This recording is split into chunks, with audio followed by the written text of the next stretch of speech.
I'm Timothy Shardlow. I had a stroke in January 2016, which resulted in me suffering from hemianopia, which means that I have lost about 45% of my field of vision. It means I can't drive, which was that's the biggest issue, because with the family as I've got, I was forever driving.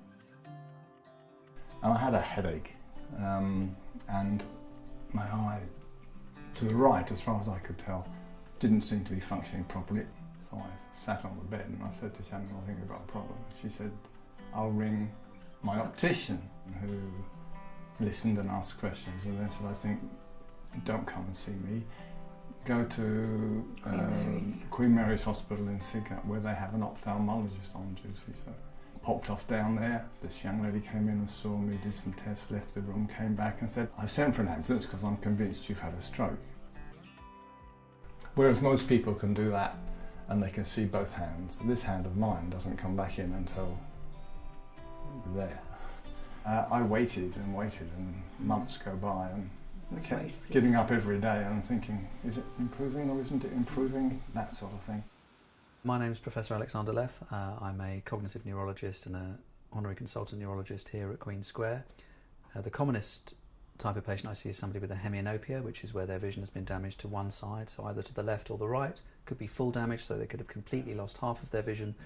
The visual field loss, unfortunately, is one of the less plastic bits of the brain. So once you've got damage to your visual cortex, especially if it's due to an ischemic stroke, we do see patients improving from that. So obviously people are different, but for some patients it can get stuck quite early on.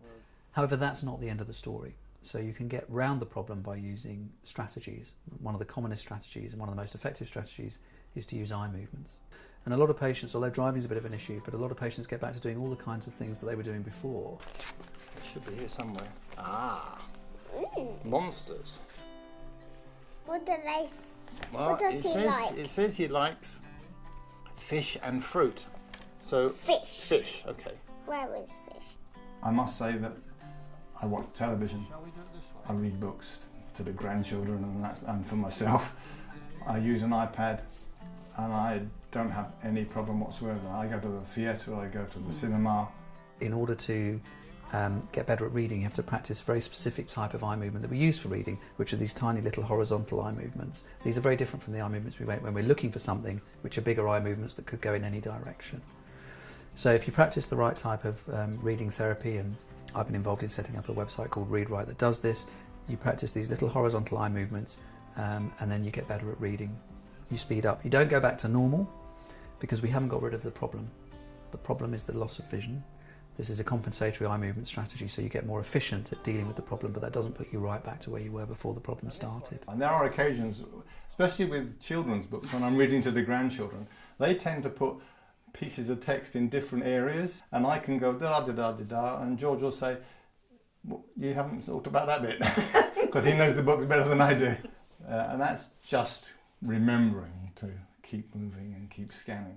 The important thing if you've had a stroke is to get it diagnosed as quickly as possible, within a few hours really.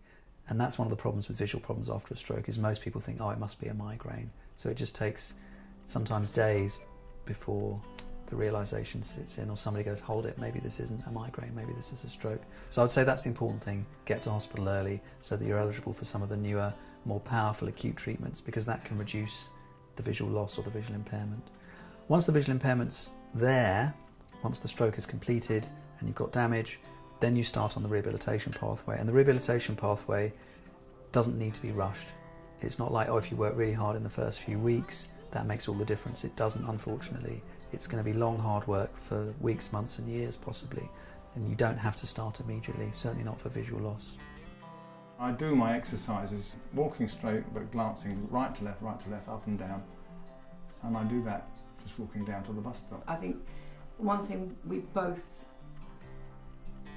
took the approach is that he wasn't disabled, and that we would find ways around all the differences. You've got to just get on with life. You've got 4 children, 7 grandchildren, da-da-da-da. And life goes on, and unless I get on with going on, then I can sit in the armchair and waste away. Exactly. Our sight loss advisors can help you deal with the uncertainty of living with sight loss. Get in touch with us on 0303 123 9999 or visit rnib.org.uk/advice for more information.